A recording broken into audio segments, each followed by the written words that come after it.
talk to you about discipline. And even deeper than discipline, I want to talk to you about this term that I've been really learning about and trying my best to put into words to explain it to you, and that's sadhana. And it's a Sanskrit word for daily spiritual practice.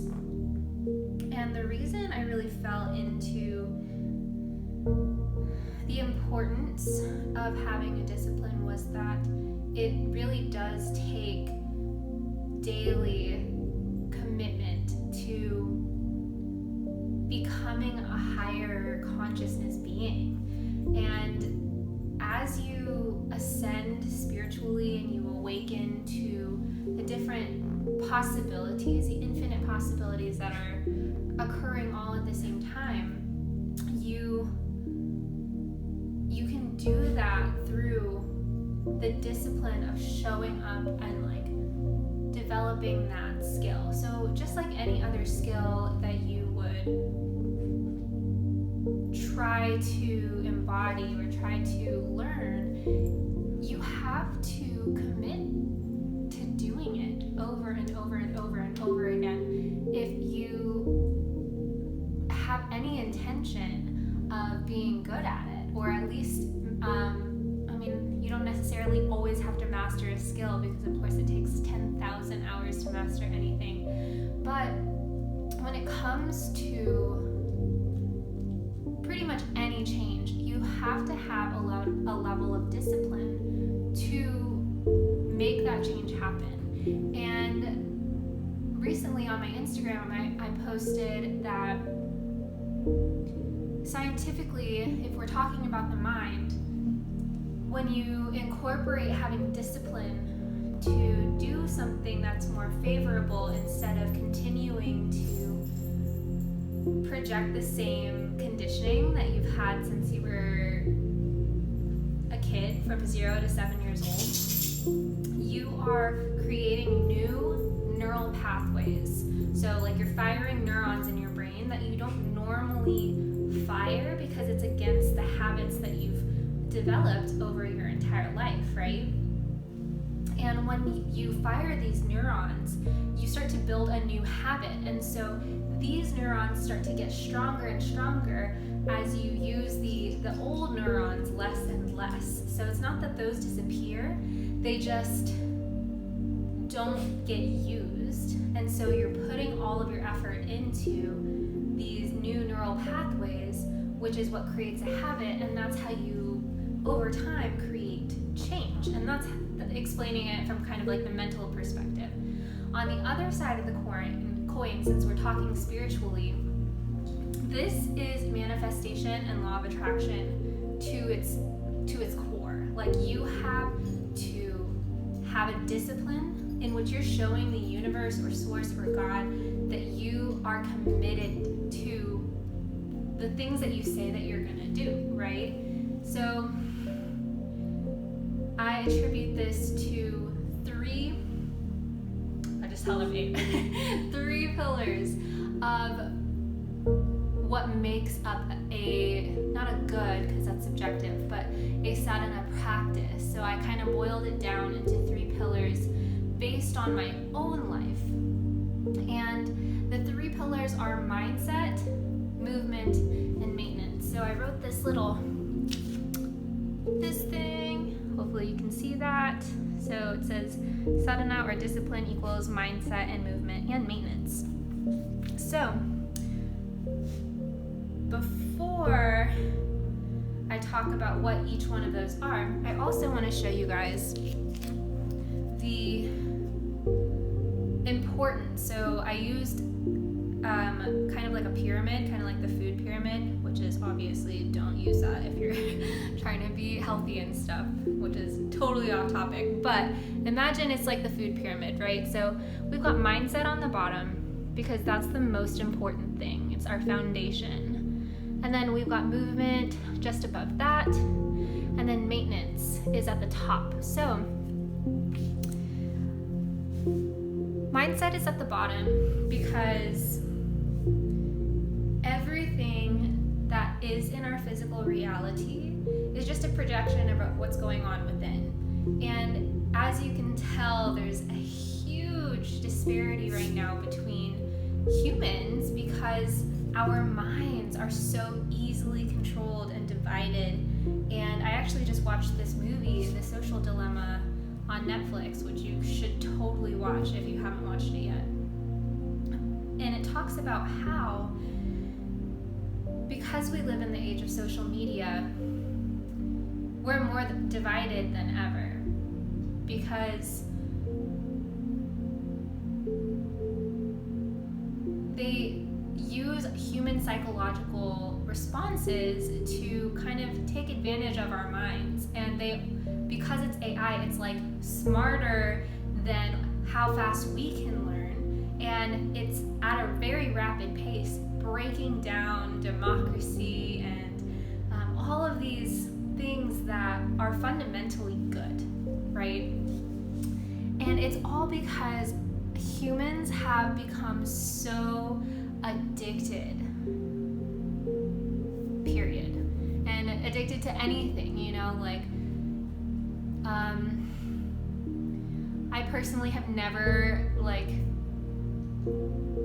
thought of myself as an addictive person, but I will say that one of my addictions had been social media and Instagram. There was a point where I wanted to become a yoga influencer and all of this stuff, and so I went into social media with this kind of spiritual ego where I was like, I'm going to teach people yoga and it's going to be great and I'm going to make so much money and blah blah blah. And what I realized going through that process was my mind was not pure, it was not in the right place. And what I ended up manifesting was just a bunch of situations where I was like, oh, this isn't as cool as I thought it was going to be. And my ego kept getting trumped over and over and over and over again.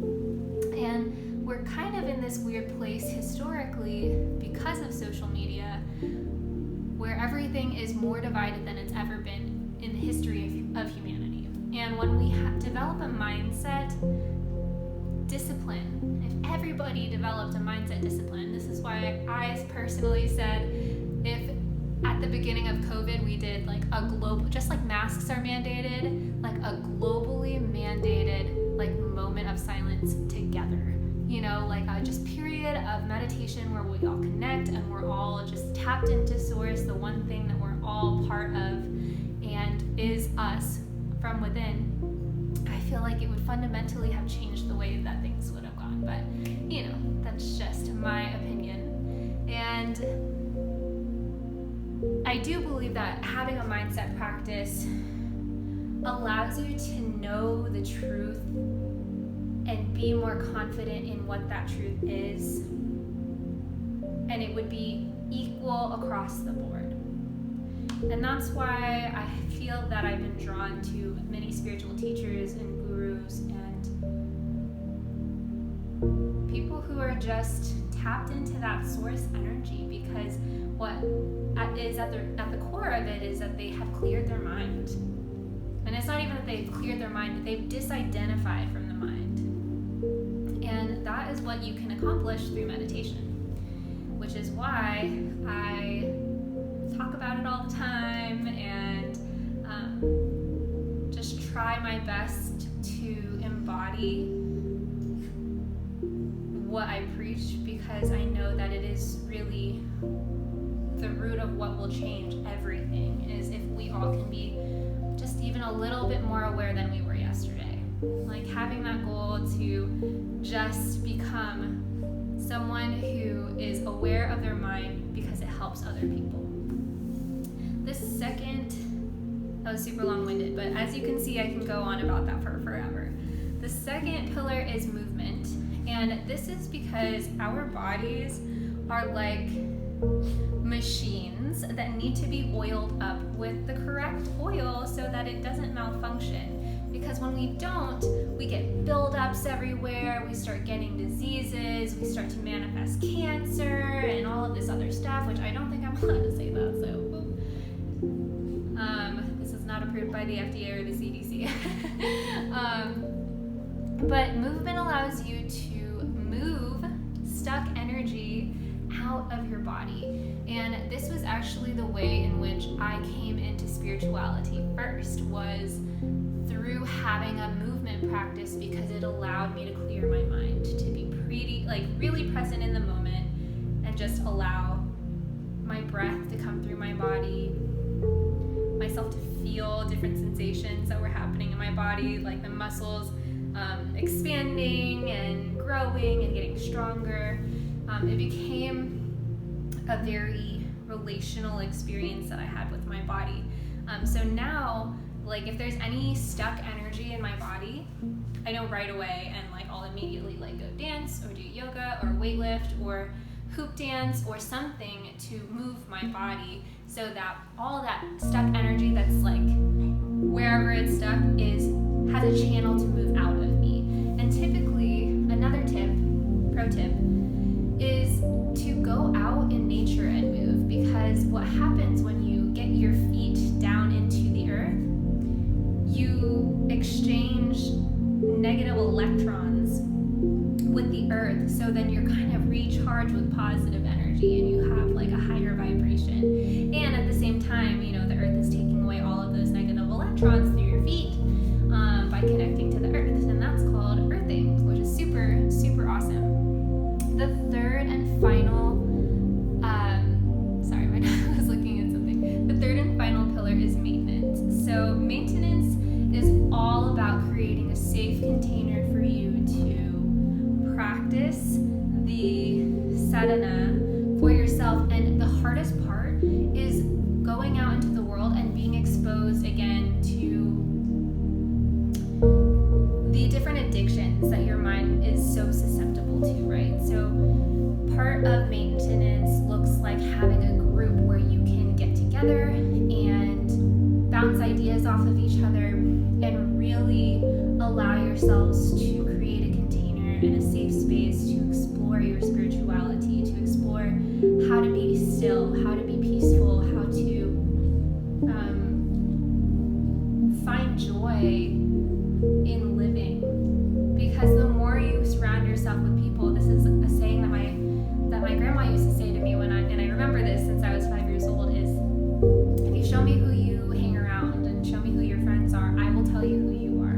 Because the 5 people that you spend the most time with is who you start to become. So always surround yourself with people that you are trying to be more like the energy of, so that you can really start to embody and move into that new habit, that new way of being, right? And it also includes, what do you fuel your body with? How much are you consuming social media? How much Netflix are you consuming? What are you consuming on Netflix? What are you eating? What are you drinking? What kind of water are you drinking?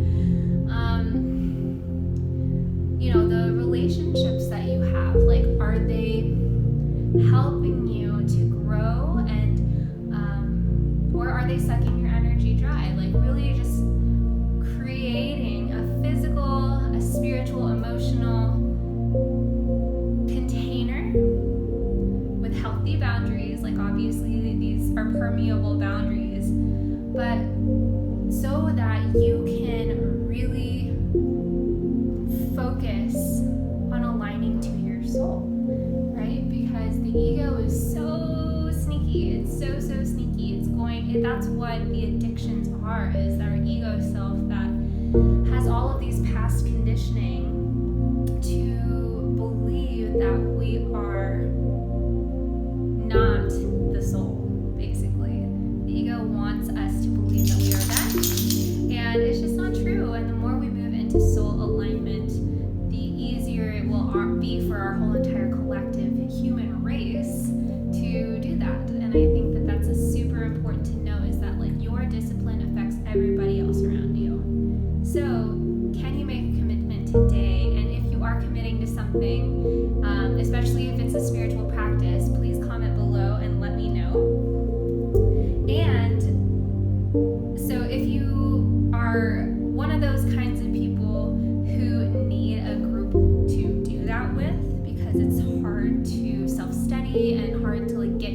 to like be motivated to start a habit, I invite you to join my Sacred and Divine Goddesses Collective program, where we go week by week and just talk about different topics that have to do with your spiritual practice, with mindset, movement, and maintenance. And on top of that, sorry, I had an eyelash poking me in my eye. On top of that, you'll get meditations and yoga, and also different tools in which you can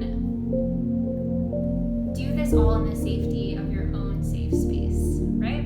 So everything that I'm creating and everything that I have intended to bring to fruition has been with the purpose of filling your cup up. Like, I don't want you to commit to a program where you feel like you're pouring out of your cup.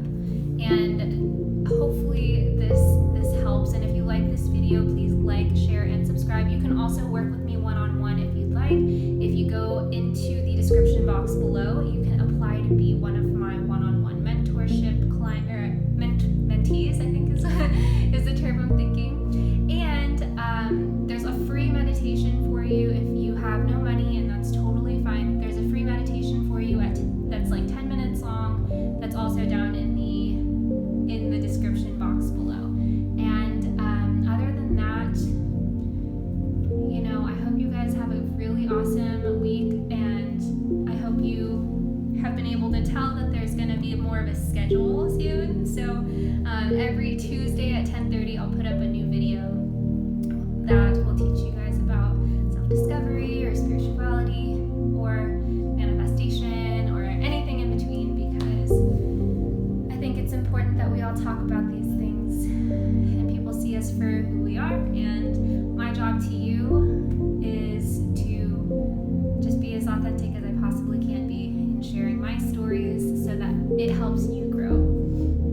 The light and the love within me honors and loves the light and the love within each of you. Thank you guys so much for watching this video.